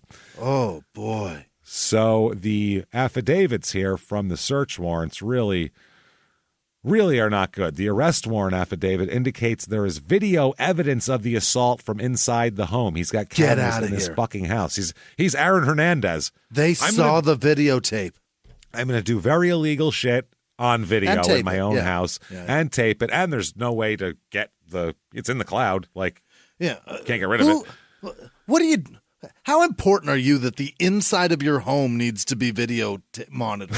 That's exactly. Jesus Christ. What do you have in there? You've made less than $2 million in your career. What the fuck do you have in there? You made 1.1 over the past 3 years. It's all gone. What do you have? You just did that so you can make sex tapes easier, I feel like. That's the only reason so to do that. Fuck everywhere. Is you can fuck wherever and be like, look up at it. Like, I don't know what.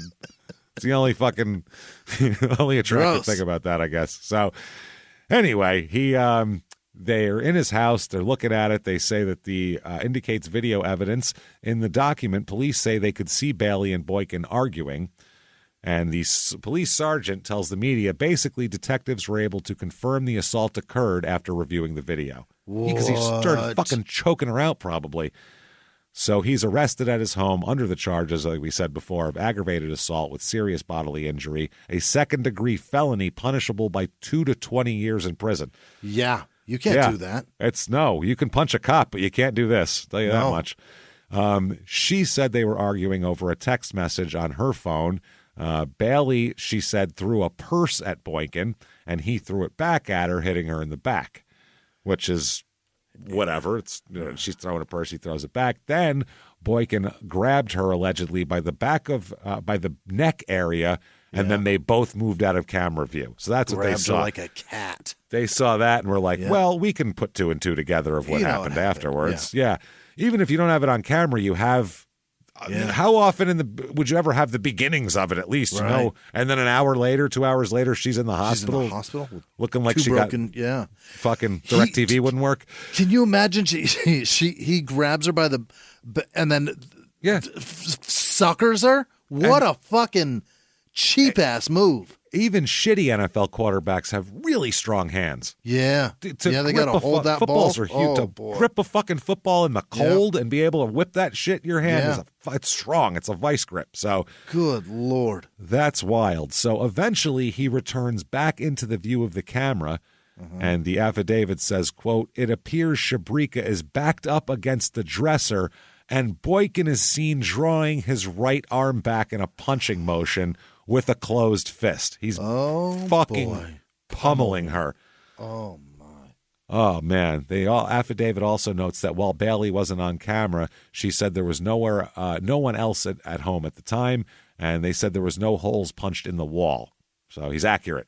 More accurate with his punches than his throws. I hope Drew Pittman is breaking his lease on his building. Where no shit. God damn it! Or seeing the video and going, never mind. He better. Yeah. Otherwise, I hope it all goes bad for you, Drew. Yeah. All of this so you can make what? Fucking 6% of fucking $140,000? Fuck off. Vile.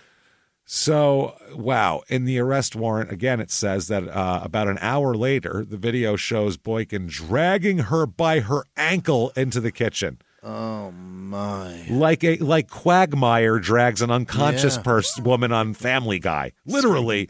Giggity. Who just drugged her, being the biggest scumbag in the world. To beat a woman unconscious, then drag her by her foot is so I don't give a fuck about you. So caveman. I think Ray Rice fucking was kinder to his wife. I think he grabbed her by the hair. I feel like that. Like, this is fucking ridiculous. Or at least under the arms. I don't think he dragged her by her feet. He may have. I don't know. I don't remember. I thought it was under the arms, but I could be. So. I thought he think grabbed right. her under the arms at least. This guy's her head bouncing off the floor as you're dragging her by the foot. This is fucking insane. You don't drag people like that. No. You drag garbage like that. Yeah, trash. Trash. That's a how mannequin. Yeah, that can you're throwing see- on the bulk trash pile. You don't feel if you felt terrible about what you just did, would you then drag her by the foot? No way. An hour went by. So even in an hour with time to go, wow, what the fuck did I just do? Yeah. He still was like, fuck this bitch. She's trash. I'm grabbing her by Jeffrey the ankle. Dahmer's grandma was more respectful of the mannequin he fucked. Yeah, it really was. Jeffrey Dahmer was more respectful of the mannequin he fucked. Never mind his grandma.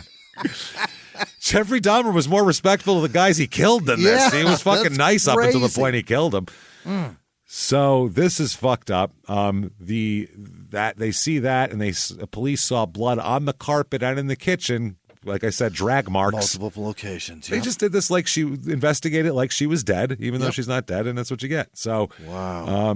Her jaw was broken in 3 places. They ended up finding out, by the way. Wow, probably And in the center. She lost several teeth as well. Oh, you've got to be shitting me. Just beat this poor woman within a fucking inch of her life here. So the search warrant also says police seized a bloody paper towel along with other evidence. He was bonded out of jail, though, on a $25,000 bond. Wow. And this is, by the way, like 3 days after he says it was false and fabricated, and now she's trying to get me in trouble and fuck my shit up. Remember all those? Remember she's a liar, he said. He and Drew said it. Yeah, they both said that shit. So that's 2018. He's waiting for that to come to fruition. While he is waiting for that, he, of course, gets arrested again, obviously. What'd he do? February 15th, 2019, driving without a valid license, number one, in Dallas, and affixing an unauthorized sunscreen, and possession or delivery of drugs. Oh, in Texas. That's not good. Jesus Christ. That seems bad, I would say, in Dallas there. So June 23rd, 2019, he's indicted here. Yeah. It's bad when you're actually being indicted, and that's a thing. That sounds bad. It sounds worse than just got arrested, now he had to go to court. Like, it sounds like a big deal when you're indicted. Like, oh, shit. While you've got pending charges for horrific battery. Even though all felonies have indictments, that's how you do the thing, so it doesn't matter. But it just sounds bad. So Trevone Boykin here indicted on charges of aggravated assault causing serious bodily harm and up to, like I said, 2 to 20 years in prison. This is here for. And, so he's indicted, and his bond is set at $60,000. Wow. And also he has the aggravated assault on a family member with a weapon and tampering with a witness. Wow. He told her to not say it was fucking some chick. With so you a can't weapon, do that. too. With a weapon. So November 7th, 2019, he's arrested again for violating conditions of his bond this time. What'd he do? Contacted her? The reason of his bond was a failure to charge his electronic monitoring device. He didn't charge his ankle bracelet. The most bullshit charge. Total bull. Well, a lot of times, though, people do that on purpose to cover where they went. So they can go someplace and go, you don't know where I was here. It just died. Caused it to shut down multiple times on October 15th. Oh. And it's just on one particular day you can't keep it charged. Just it's like kept shutting off. Seems like you're up to something. So he's arrested on a bond violation and held in the Tarrant County Jail. So there he goes. Wow, what a fucking idiot this guy is. December 31st, 2019. And he's another dumb thing. New Year's Eve. New Year's Eve again. He loves going out on New Year's Eve. I guess he has been in the jail. He's still in jail, by the way, during this. Really? So this is just new charges against him from a little while ago, and that is for failing to pay for a hotel room in Arlington. Oh. Theft of services, I guess, huh? I guess so. He October 29th, he checked into a hotel in the 1500 block of North Watson Road under a fake name.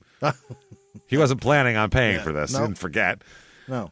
A manager at the hotel was notified that the reservation was canceled because of fraudulent credit card use. There you go. Yeah, he's using somebody else's zero plan of paying for this. Nope. When the manager confronted Boykin, he left without paying for the room. He just said, later, I run a 4740, bitch. Try to catch me. That's what he said. You run a shit hotel. I'll bet you can't. I run a 4740. You run a dump. Let's go. Get behind me. Faster. Who's faster? Let's see here. So the Tarrant County authorities issued a warrant for his arrest. In another unrelated theft to that. So Oh, my God. He's got the hotel charges. They're looking into fraudulent credit card use, and he's arrested for another unrelated theft. He's broke, James. Well, he's totally broke. Listen to what he did. He was accused of failing to provide fans with the merchandise they paid him for on Venmo. He fucking sold memorabilia of himself through his social media. And then never gave it up. And stiffed people. Wow. So he probably sold multiple items more than once. Yeah. Shit that he didn't have. He advertised a TCU memorabilia on Instagram where he direct messaged some fans who were trying to buy some jerseys. What? So he promised one person a TCU Trevone Boykin jersey for $250, like one of his jerseys, and promised another person a jersey and rings for a total of $315. Rings? Rings. I don't know from what? Very All-American? cheap. Yeah. What the fuck here? He transferred, Boykin does, the money from his Venmo to his bank account and just never gave them shit. Yeah. They should have known when it was $350 for rings. Yep, so that suck my dick is what he said. Yeah. So, they confirmed that the bank accounts connected to the Venmo belong to Boykin. And this investigation has been going on since August when several people complained they'd been robbed by Boykin on social media, arrested on theft of service charge after they saw he had an active warrant for the hotel incident as well. He's a mess. Bottom rung. He may as well be doing crack, man. That's what I mean. He's doing might as all well be crackhead behavior. This might as well turn into a Delonte West episode. Yeah. Like then he was beat up in the street and he's homeless and he fucked LeBron's mom and all sorts of weird shit. LeBron's mom's stank on him. Has he fucked LeBron's? Trevone, have you fucked LeBron's mom? This I feels wanna know. like, Feels like you might have. Feels like LeBron's mom's curse. The curse of LeBron's mom. It ruins your sporting career. And her pussy the will make rest you of your homeless. Her pussy juice is acidic to your life. Acidic to your life. It'll just eat it all, man. It'll just corrode your entire life. Your whole life. Like battery terminals. Oh, God. So holy shit. He's being held on all this stuff and a total of $101,750 bail that he absolutely can't raise. Cannot pay. Cannot pay. And you know the thing is, too, you notice none of his TCU teammates, nobody none of gives his a fuck. NFL friends, none of these people coming to his defense because he publicly fucking beat a woman half to death and then called her a liar. All the other shit, people would be helping him on if it wasn't for this shit. They'd say, oh, it's a shame he doesn't have any money. We got to help him. Maybe get him a coaching job or something. Right.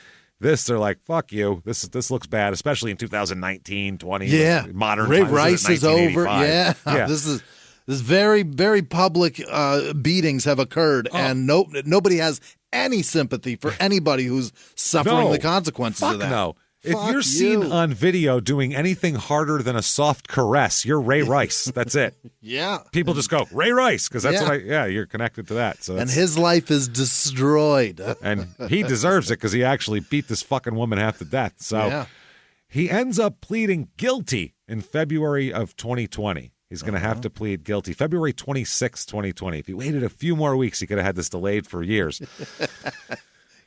Might just be wrapping up now. Maybe. There's ones in Texas that I'm looking at that still haven't happened. Wow. That are from 2019, 2018. So he pleads guilty here. This is to, I guess, aggravated assault and tampering with a witness. The chief, Alana Bangs, who is the chief of the Intimate Partner Violence Team. Her name is Bangs. She used to be a porn star, so she's what the fuck? very familiar. Holy shit. She said that Mr. Boykin has failed to take responsibility for any of his assaultive and criminal behavior up until this point. Yeah. The victim in this case sustained a long-standing relationship of abuse by Mr. Boykin and, along with our office, feels his prison sentence will be vindication for what she endured and the consequences he was able to avoid in the past because of his ability on the football field. Yeah. So, Boykin's attorney, Brian Epps, said that Boykin ultimately took responsibility for his actions. ultimately took responsibility. Well, the judge is going to give him some responsibility right here. That's the ultimate. He's going to make sure he's responsible. He's sentenced to, you, sir, may fuck off 3 years in prison. You'll enjoy that. So, yes, he does get 3 years, and his lawyer said he'll be eligible for parole in about a year because he gets credit for time served, and he's been in the joint for like 5 months now, sitting around. So he is pretty fucked. You feel bad for Shabrique. I mean, you've got to say, if all this has been going on, you don't just beat somebody senseless, choke them half to death, drag them by their ankle into another room. That's not the first time you freaked out. No, and it's not. You're comfortable with that shit. We've got 2 documented moments that he choked her unconscious. Yeah. This happens so frequent with we know he's not. Totally. And we know he's not good at violent impulse control because even when all of his teammates had him walking away, he said, oh, no, I got to hit that motherfucker and turn around and hit. He's just that kind of guy.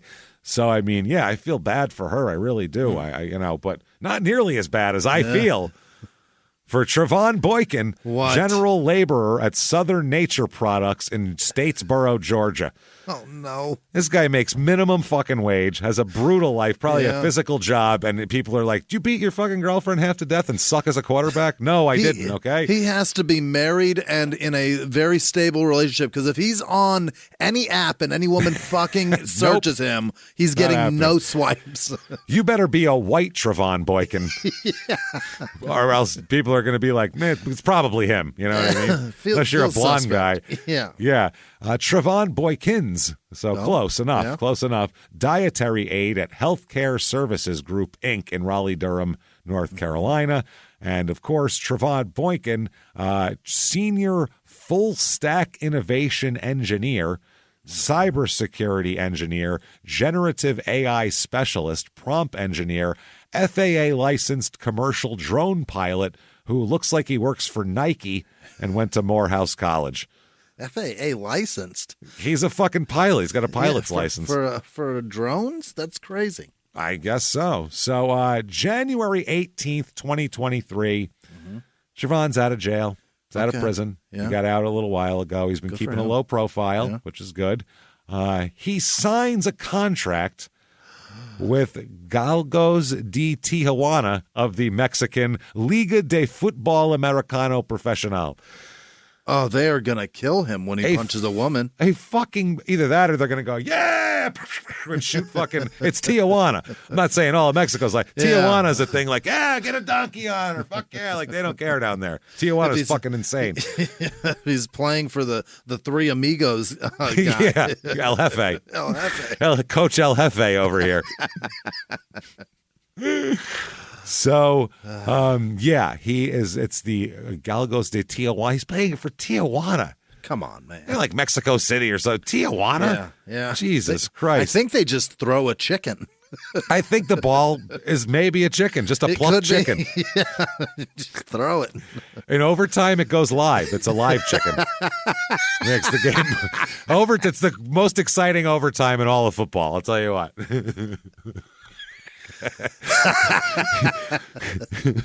That's incredible. There'll be no draw. There will be no draw play. We will not end in a tie. Somebody will get that live chicken over the goal. The center has to hold the ball with both hands before he snaps it, because otherwise it will get away. No punting, for Christ's sake. God, no. Punting. Jesus, it'll all be over with. Fourth down territory, every possession. Game over, everybody. Waving it off. If you kill a chicken, it's over. We only have one chicken. You have to score and keep it live. That's the thing.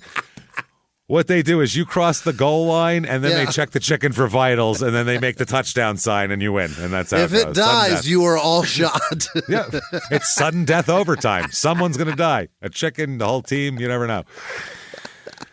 Oh, God. So I'll watch that game. Yeah, me too. That sounds exciting. With this guy possibly getting shot, good deal. Getting lined up and ritually. What a piece of shit. He's a real piece of shit, and he's playing in Mexico, so he's not making any fucking money. No, yeah. I'm sure the field has broken glass on it. This isn't good. You know what I mean? For $10,000 a year. No, it's just a parking lot with indoor-outdoor carpeting rolled over it, probably. Then August 3rd, 2023, he has some more problems here when he's arrested again. In America, I hope. In America, in Dallas, of course. Keeps going back home. Why not? Off season. He's arrested for being in the HOV lane by himself. In the carpool lane with only one person. What a dick. He's just a dick. Yeah. By the way, he chose to do that while he had no valid license or insurance. Idiot. That's how much he's such a fucking asshole. Yeah. If you have no license or insurance, you drive fucking right lane, speed limit, don't draw attention to yourself. This guy's, the easiest thing to get pulled over for is by yourself in the HOV lane. That's the easiest. Andy works in Mexico. He's basically an immigrant right now. They're going to treat him so bad. I was going to say, they probably beat him and put him in the back of a truck or something. They're gonna deport him for this. No shit. So, no insurance, no license. Oh, and even an expired registration. Oh, attaboy. Not even a fight. Didn't even have a fucking registration. There's nothing legal in this vehicle right now. He just took a car and drove it. None of the prerequisite shit you need to do. Licensing, insuring, none of that shit. Just drove it in a place he's not allowed. Doesn't give a fuck. He just says, I'm above everything. Yeah. I'm better than you. That's all it is. November 7th here, 2023, he signs a contract with the Massachusetts Pirates of the Indoor Football League. Yeah. But then Tijuana says, but we still want you. So he's got to decide between the Indoor Football League, which is below the Arena League by a good amount. Right. That tells you a lot there. Yeah. You know a lot of Indoor Football League shit? No. I don't. And choose between that and the cartel who claims they own you. And Tijuana, yeah, that's probably what it is. Yeah. They said, no. So how do you possibly do that? How do you do that? You got to go. As Ian wrote in a note on here in the notes, who does some research or does the research for this, he says that how would one choose between two such historic franchises? A conundrum I pray I never have to face. He chooses Tijuana over you have Massachusetts. to. They'll murder your fucking family. I think he's like, oh, you'll kill my whole family? Okay. All right. How about just Shabrika? No? I'm bad at that. I tried. So he is, as of right now, he is still playing for Tijuana because that was like, what was that, 4 months ago? We're talking about December. That happened. November 17th, 2023. You know what? It's all good now. Everything is fine because he's been rebaptized, so it's all good. Oh, no. Washed right under the fucking, you can fucking do that. Hey, you know what? If you're religious, good for you. I don't care. It doesn't matter. That's great. But there is a thing in the last few years, religious people, you need to fucking stop taking people in like this. Stop it. Yeah. When someone's a piece of shit, do not let them use you to wipe their slate clean. Right. I get that's the point of the religion, but in society and in reality, like, no. Dude, it's so fucked up because they're sitting there just, they want people to actually, of course, believe that shit and be into it. And then you got people who just use this as a fucking publicity stunt. I don't know where his heart is or blah, blah, blah, blah, whatever. I don't fucking care. All I know is he needs to clean his fucking image, and he's doing it. He needs to clean his fucking life up and stop having a bloodlust for hitting women. No shit. So, but if he does this now, that was my former self. Sure, now it's all good. They dumped my face in some blessed water, therefore all good. I no and longer it's at a mega church too. Watch this. Him and someone else are on giant screens in front of people. It's one of those fucking places. I have no jeans and shit. Zero respect for that shit. That's fucking sorry. They said watch, and they posted it too, of course. Watch as TCU football great Trevone Boykin is baptized this morning by my son-in-law, David Shivers. Join me in praying for what God has for Trevone in the future as he begins his new journey of hopefully not beating the shit out of fucking women and being an asshole, beating the shit out of people. Can't get enough of this asshole. I've had about it. This is a shorter episode too.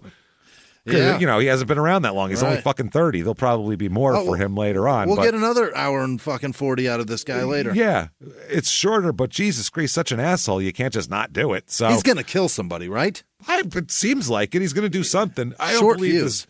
Unless Christianity is now a form of anger management. I don't know how that's going to happen because this dude's got a short temper. Yeah. And I doubt he's going to go, hold on, let me think of the scripture while he's pissed off at somebody. Let me count that's to 10. The problem. No. Hasn't happened yet. Nope. So you can't get enough. You can get a Trevone Boykin and Kenny Hill signed TCU mini helmet. Mm-hmm. So that's the purple helmet with the TCU. How much is that with their shit? signature. $79 signed.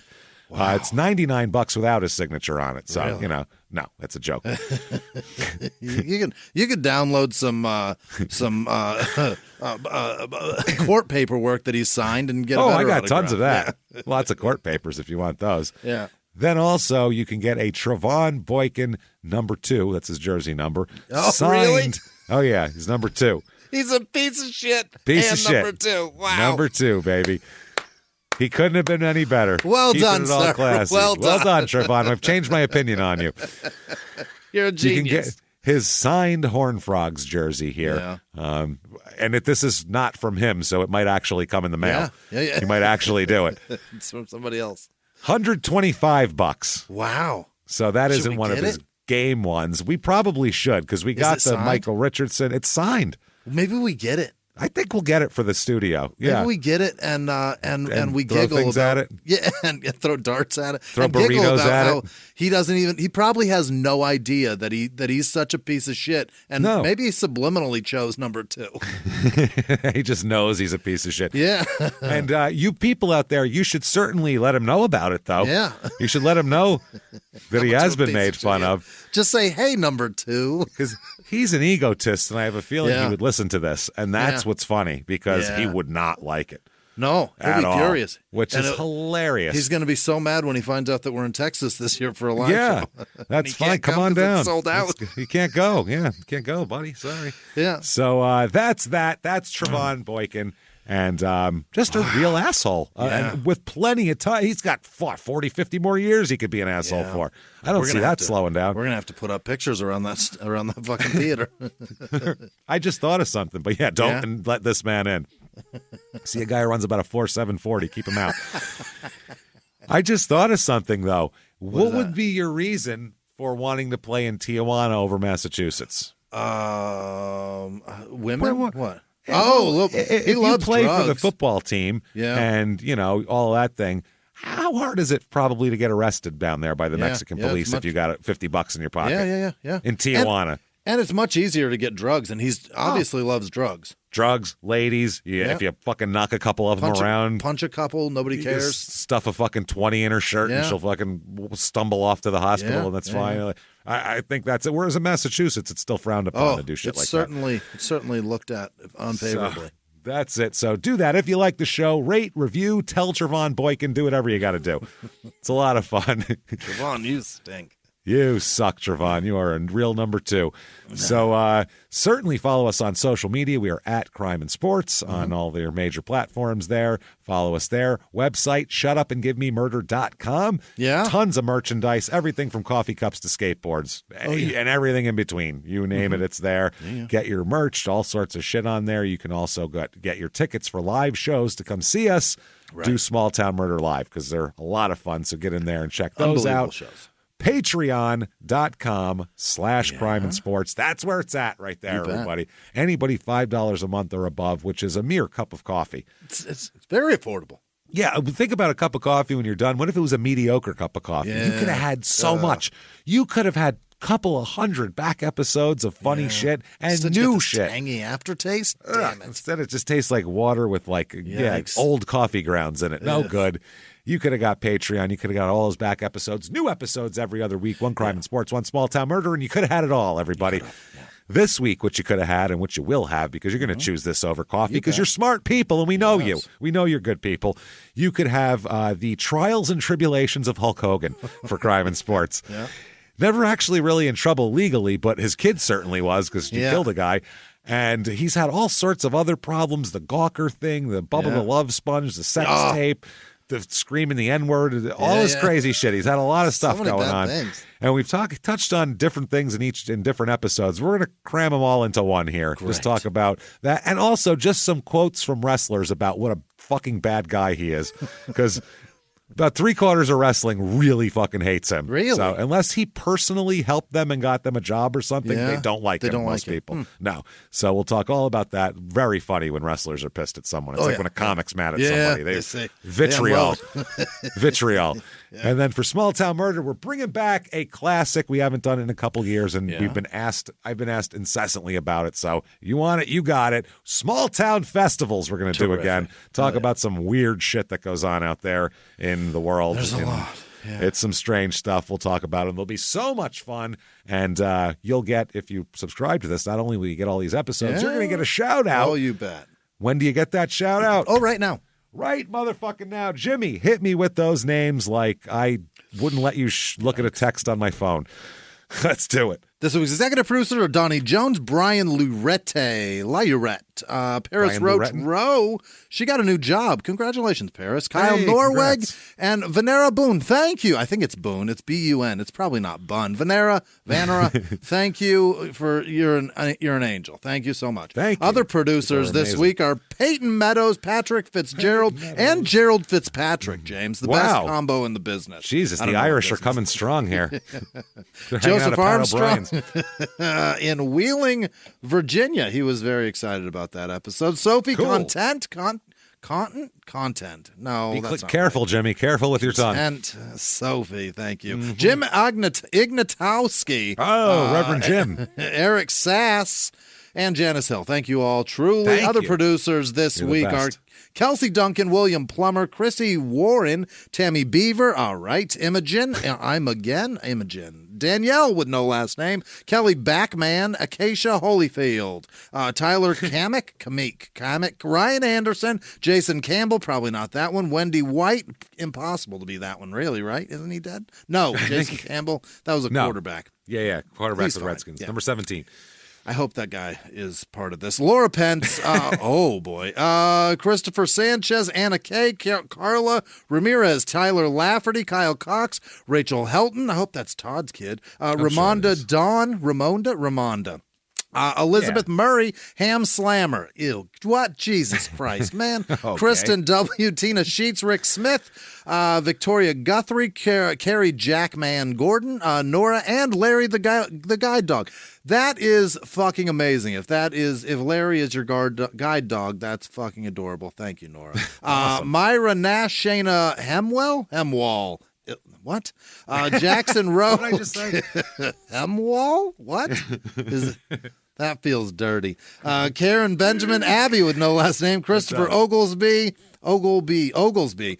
Quinn Moore, Jesse Barnett, Candace Bone, Jenny Sharp, Lori Goff, I think that's Goff, Bobby Sweet Fish, Sarah Emerson, Swedish Fish, those are delicious. They are Karen, but she's not grim. Diane Larcell, Brian C., Dave Rivera, Kylie Schmidt, Joel Barnhart, Victoria, nope, that's Heather. What? Heather Berg, Victoria Wurzbach. That's why. Lindsay with no last name. Miranda Stracuzzi. Stacy Simone. Justin Woodley. Jacob Carruthers. Hey. Tiffany with no last name. Brian Gallivan. Stephanie. Stepane? I don't know what that is. It's got to be Stephanie. No. 2023. I don't know. 2023. Alex Tapley, Betsy Perez, Ken Craig. This episode brought to you by the letter M. Trish Fairs, Elizabeth Duclos, Catherine with no last name, Charmaine Breckenridge, Rebecca. That feels all right. That's royalty. Yeah. I don't know. Rebecca Mayfield. Probably not any relation of the Mayfield. Jeremy? Jeremy's, or Jeremy's wife wouldn't give us money. No, she hates us. She hates us. She's very mad. Very upset with us. When should be looking across the dinner table to direct her ire, yet we're the ones. All right. Look next to you in bed, sweetheart, not over here. Denise Montoya, Nick Cox, Jessa with no last name, Megan Kim, Nathan Everard, not Everhard, there's no H, Melissa Skeen, Timber Wolf, Emily Hinderaker, Jennifer Love, Nicole Buckley, Kelsey with no last name, Gabrielle Lux, Dustin, Dustin Kiesling, Julianne Forcan, Yvette Maybe, James Sinkhorn, Ross 4 Carter, cans, Kelly awesome. Akers. 4 cans. Good How for about her. it? Good for you. Chicken Total Recall only had 3. Yeah, man, that's awesome. Sorry. It just struck me for some reason. My Ross juvenile brain is funny. Kelly Akers, Dan McIntyre, Chelsea Neely, Scott Michael Ferry. I wonder if a doctor's ever put a few on a chick. Jerry B, put some extras up there. Don, Okay. Thought you might Coran. want 5, 6 of them. I put them in there. Wanted to give you some udders. Jordan Faber, Ryan Goldstone, Carl Atkins, Rachel Weatherby, Les with no last name, Ingrid Coutey, Jessica Davis, author Piper Lee Ion? All right, Ion. Lisa Clark. Was that chick that made, wasn't that Lisa Clark? Lisa Frank. God damn there it. you Day go. Yeah, Mac, I'm like, just the real one.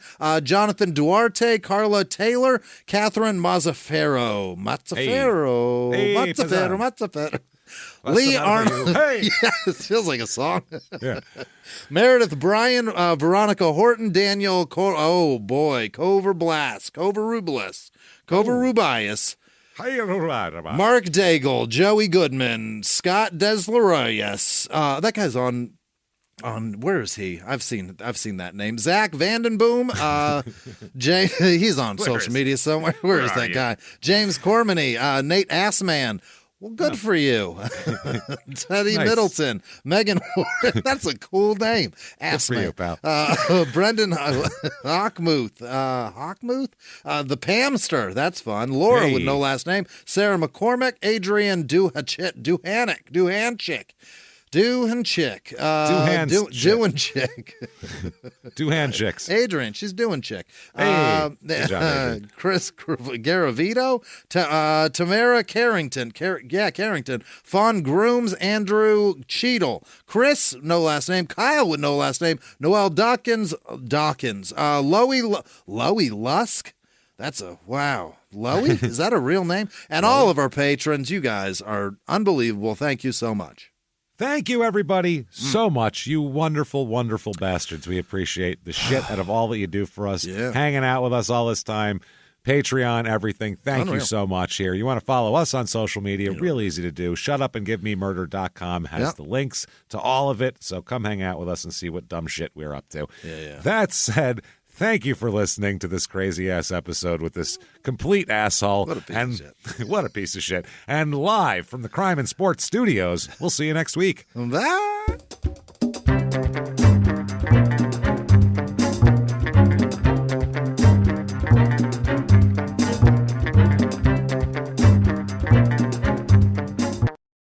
If you like crime and sports, you can listen early and ad-free now by joining Wondery Plus in the Wondery app or on Apple Podcasts. Prime members can listen early and ad-free on Amazon Music. Before you go, tell us about yourself by filling out a short survey at Wondery.com/survey. Big news. Wayfair's President's Day clearance is on. Right now through February 18th, get up to 70% off everything home with free and easy delivery straight to your door. It's kind of like a present from Wayfair. President's Day? Okay, we'll keep workshopping that. And while we're workshopping, you should be real shopping at Wayfair. Like now, before it's too late. Save on quality furniture for every room in the house. Appliances, mattresses, cookware, home decor, rugs, wall art, sofas, spatulas, table lamps, toaster ovens, dining sets, outdoor sheds, and... you get the idea. Trust us, this is the sale to score amazing end-of-season savings at Wayfair.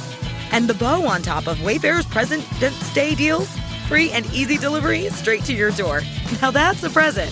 So don't wait. Shop Wayfair's President's Day clearance right now through February 18th at Wayfair.com and save up to 70% off Wayfair's best deals since Black Friday.